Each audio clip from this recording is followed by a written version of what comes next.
Hello बच्चों, आज मैं स्टार्ट करने चल रहा हूँ chemical bonding and molecular structure. ये बड़ा ही इंपॉर्टेंट चैप्टर है और हर एग्जाम के लिए जहां से भी थोड़ा से रिलेटेड है वहां से इंपॉर्टेंट है। ठीक है, तो हमारा आज का चैप्टर है केमिकल बॉन्डिंग। क्या है बेटा?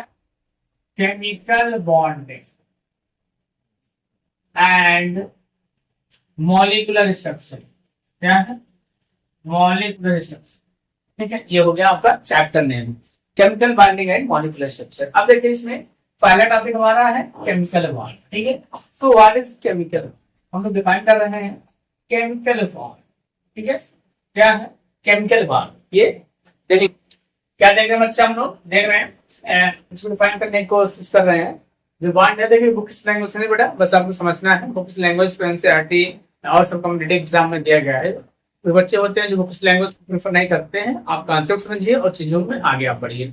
ये मेरा टारगेट है कि जिससे आपको चीजें आसानी से समझ में आ जाए। और क्लास 11th में आपको ये ध्यान रखना है कि आप अपनी बातें खुद लिखने की आदत डालिए, इससे आपको फायदा मिले। ठीक है, या कोई भी एग्जाम है आप दे रहे हैं, चाहे बोर्ड का, स्पेशली बोर्ड का एग्जाम दे रहे हैं, चाहे आप क्लास 11th में यूपी बोर्ड या सीबीएसई बोर्ड किसी भी बोर्ड से हैं, अगर इंग्लिश मीडियम के स्टूडेंट्स हैं तो भी समझ पाएंगे, अगर हिंदी मीडियम के स्टूडेंट्स हैं तो तब भी समझ पाएंगे, क्योंकि ये सेंटेंस तो लिखे गए इंग्लिश में, लेकिन मैं समझाने की कोशिश हिंदी में कर रहा हूँ, इसलिए आपको ज्यादा समझ में आ जाए। देखो यहाँ पर कह रहा है डिफाइन केमिकल बॉन्ड क्या है? The attractive force which holds the species together in compound is known as chemical bond. Chemical bond मतलब वह अट्रैक्टिव फोर्स जो कंपाउंड में स्पीशीज को टुगेदर होल्ड करके रखता है, उसी को हम लोग क्या कहते हैं? केमिकल बॉन्डिंग कहते हैं। The attractive force which holds the species together in a chemical compound is known as chemical bond. मतलब किसी भी कंपाउंड में वह अट्रैक्टिव फोर्स जो बहुत सारे स्पीशीज को एक साथ बांध के रखता है, बहुत सारे स्पीशीज को एक साथ बांध के रखता है, उसी को हम लोग क्या कहते हैं? Chemical bond. अब केमिकल बॉन्ड कितने टाइप के हो सकते हैं? यहाँ ध्यान देंगे, chemical bond there are 3 types of bonding और chemical bonds. Number 1 covalent bond, number 2 ionic bond और नंबर 3 क्या है? Coordinate bond. तो इसको हम लोग एक लाइन का डेफिनेशन देख के इसको क्लियर कर लेंगे। तो सिंगल कोवैलेंट बॉन्ड कैसे बनता है आप लोग पढ़े होंगे, बाय द म्यूचुअल शेयरिंग, मतलब equal sharing of electrons. Covalent bond मतलब बॉन्ड कितने टाइप के हैं? Covalent bond, ionic bond, coordinate bond. अब इसमें कुछ मेटालिक बॉन्ड भी है, वो स्पेशल केस है, उसको हम लोग बाद में डिस्कस करेंगे। जो हम लोग एफ ब्लॉक और डी ब्लॉक का स्टडी करेंगे तो उसमें हम लोग मेटालिक बॉन्ड का डिस्कस करेंगे, लेकिन यहाँ पे जो बॉन्डिंग है वो अलग तरीके की बॉन्डिंग है। ठीक है, तो यहाँ में 3 टाइप की बॉन्डिंग देखने को मिली, covalent bond, ionic bond and coordinate bond. तो one by one we will discuss.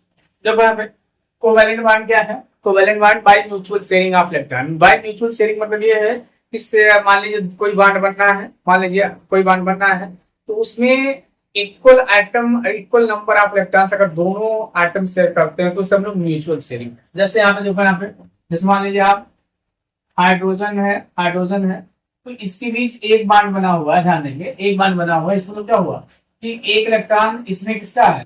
इस हाइड्रोजन का है, और एक इलेक्ट्रॉन किसका है? इस हाइड्रोजन का। ठीक है, तो इस तरीके का बॉन्ड बना। देखो अब इसका, इसमें 2 इलेक्ट्रॉन होंगे और इसमें 2 इलेक्ट्रॉन, तो उसके बॉन्डिंग क्या होगा? हाइड्रोजन सिंगल बॉन्ड हाइड्रोजन होना का। ध्यान देना कि जो ये बॉन्डिंग होती है, ये आपकी जो बॉन्डिंग है वो हमेशा उसका जो एटम होता है जो बॉन्ड बनाने में इन्वॉल्व होता है, इसे हमको ध्यान रखना है कि वो नियरेस्ट नोबल गैस का electron, nearest noble gas electronic configuration obtain करने की कोशिश करता है।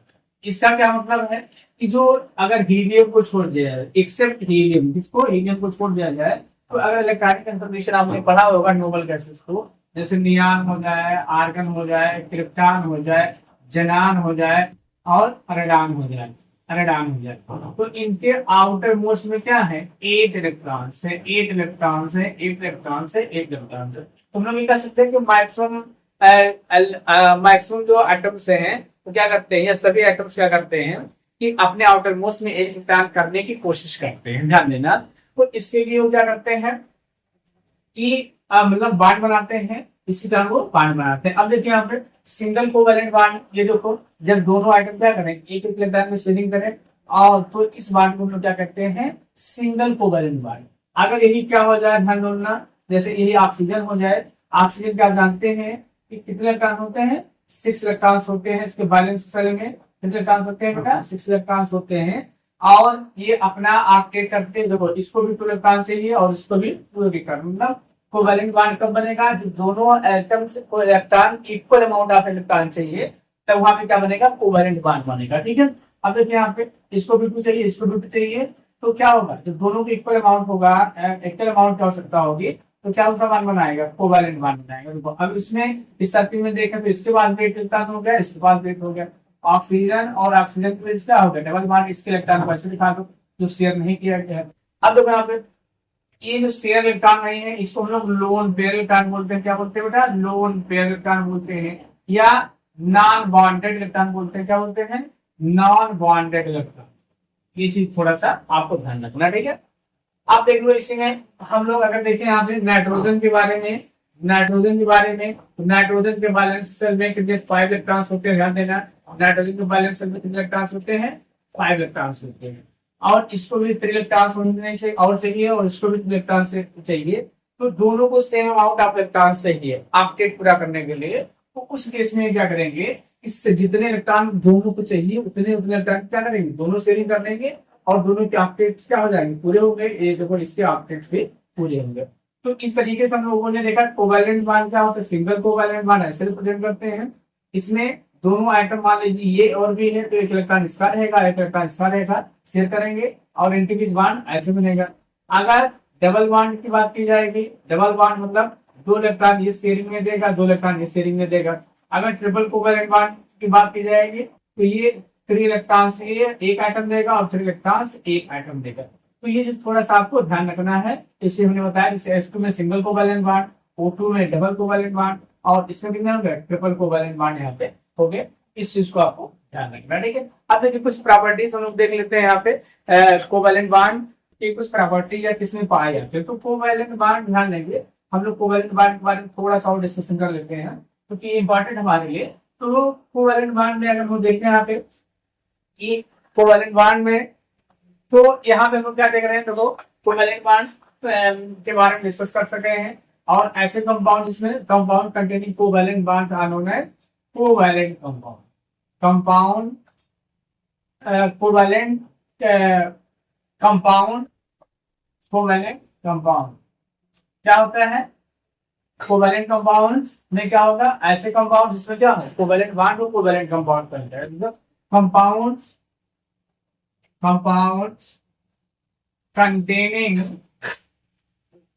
containing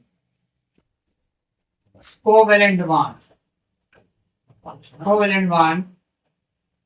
are known as covalent compound। ठीक है, कोवैलेंट कंपाउंड। अब देखिए यहाँ पे एक चीज और हमको डिस्कस करना है जो बहुत ही मस्त है आपके लिए, ठीक है। तो कोवैलेंट बॉन्ड के बारे में हम लोग थोड़ा सा और चीज डिस्कस कर सकते हैं। कोवैलेंट बॉन्ड जो होता है ये आपका 2 टाइप्स का होता है। क्या होता है, 2 टाइप्स का। क्या बेटा, 2 टाइप्स का। अब ये क्या हो गया, अब देखिए यहाँ पे एक होता है आपका नॉन पोलर कोवैलेंट बॉन्ड। क्या होता है, नॉन पोलर कोवैलेंट बॉन्ड। ठीक है, ये क्या होता है, ये देखिए यहाँ पे जब कोवैलेंट बॉन्ड क्या हो, आइडेंटिकल आइटम्स के बीच में, जब कोवैलेंट बॉन्ड क्या हो, आइडेंटिकल आइटम्स के बीच बनता है, या जो एटम्स बॉन्ड बनाने में इन्वॉल्व हो रहे हैं उनके इलेक्ट्रोनेगेटिव में काफी कम डिफरेंस पाया जाए, तो उसी केस में क्या होगा आपका को मतलब नॉन पोलर कोवैलेंट बॉन्ड बनेगा। ठीक है, जैसे H2 हो जाए, Cl2 हो गया, Br2 हो गया, CH4 हो गया, तो इसमें सब में क्या है, कोवैलेंट बॉन्ड है। ठीक है, CH4 हो गया, SiCH4 हो गया। ठीक है, तो यहाँ पे डालने से NH3 हो गया, तो इसमें जो हाइड्रोजन और ऑक्सीजन की कोई बॉन्ड है, इसमें क्या है, यहाँ आप इसको मत लीजिए, यहाँ पोलरिटी को लीजिए। तो इस तरीके के बॉन्ड को हम लोग क्या कहते हैं, कोवैलेंट मतलब बॉन्ड कहते हैं, कोवैलेंट या हम लोग नॉन पोलर कोवैलेंट बॉन्ड। इन सब मॉलिक्यूल्स में क्या होता है, नॉन पोलर कोवैलेंट बॉन्ड्स पाए जाते हैं। मतलब कि ऐसे कंपाउंड जिसमें क्या हो, जो कोवैलेंट बॉन्ड बनता है 2 आइडेंटिकल आइटम के बीच बना हो, मतलब जो सेम आइटम के बीच बना हो, तो उस तरह के कोवैलेंट बॉन्ड को हम लोग क्या कहते हैं, इसमें नॉन पोलर, या जो 2 आइटम कोवैलेंट बॉन्ड बना है उसके इलेक्ट्रोनेगेटिविटी में डिफरेंस लगभग 0 का हो, तो वहां पे क्या बनता है, नॉन पोलर कोवैलेंट बॉन्ड बनता है। दूसरी चीज हम लोग देख लेते हैं यहाँ पे पोलर कोवैलेंट बॉन्ड क्या होता है। अब देखिए यहाँ पे पोलर कोवैलेंट बॉन्ड क्या होता है।